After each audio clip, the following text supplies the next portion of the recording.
उन्होंने अपना अगर ये सत्ता में होते तो केवल 5 लाख करोड़ देश के लोगों को मिलता और 29 लाख करोड़ रुपया जो आपका पैसा था, आपके लिए पैसा था, उसे लूट करके ये खा गए होते।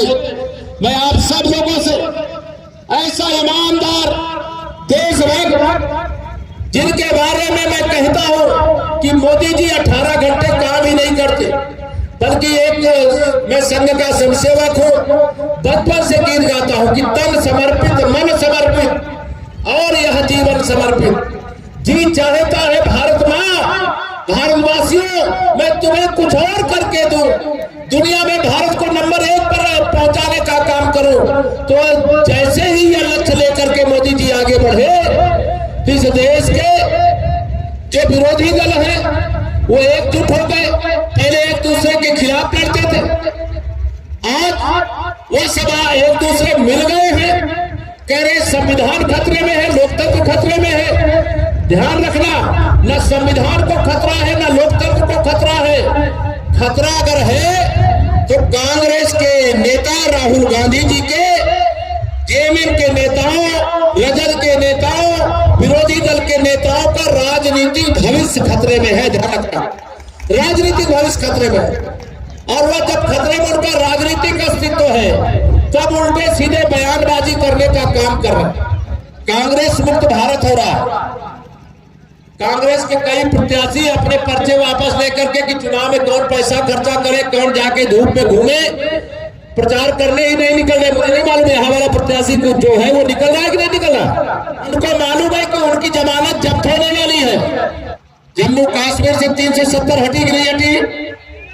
यही कांग्रेस पार्टी कह रही थी कि अगर हम जीतेंगे तो हम 370 फिर वापस लाएंगे, फिर आतंकवाद को वापस लाएंगे, फिर वहां पर उत्पीड़न की कार्रवाई शुरू होगी। लेकिन मोदी जी ने हटा दिया।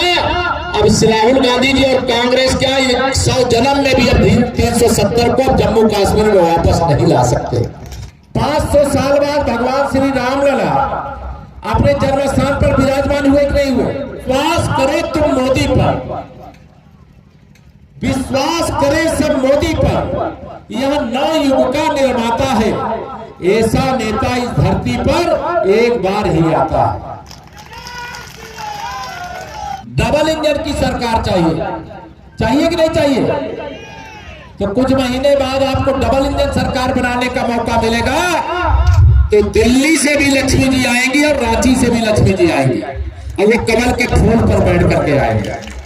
अगर मोदी जी नहीं होते तो एयर स्ट्राइक नहीं होती, सर्जिकल स्ट्राइक नहीं होती।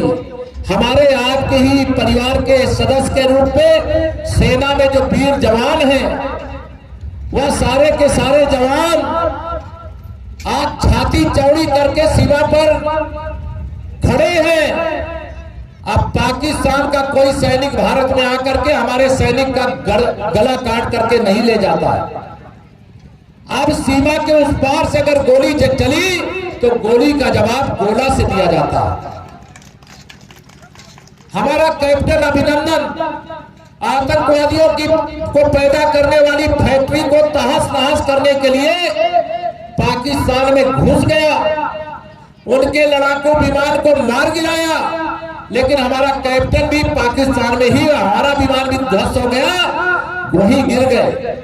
लेकिन 56 इंच के सीने वाले ने पाकिस्तान के प्रधानमंत्री को फोन करके कह दिया कि अगर 48 घंटे के अंदर मेरा कैप्टन अभिनंदन सकुशल भारत वापस नहीं आया तो विश्व के मानचित्र से पाकिस्तान का नाम मिटा देने का काम करेंगे।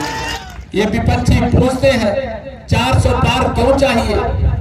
पाकिस्तान के कब्जे में कश्मीर का एक हिस्सा कांग्रेस ने सौंप दिया था। उस पाकिस्तान के कब्जे वाले कश्मीर में भी तिरंगा फहराने के लिए हमें 400 पार चाहिए। कोई टुकड़े टुकड़े गैंग भारत में रह करके भारत को गाली दे और वंदे मातरम और भारत माता की जय बोलने से मना करे, इस प्रकार की जुबान को लगाम लगाने के लिए 400 पार चाहिए।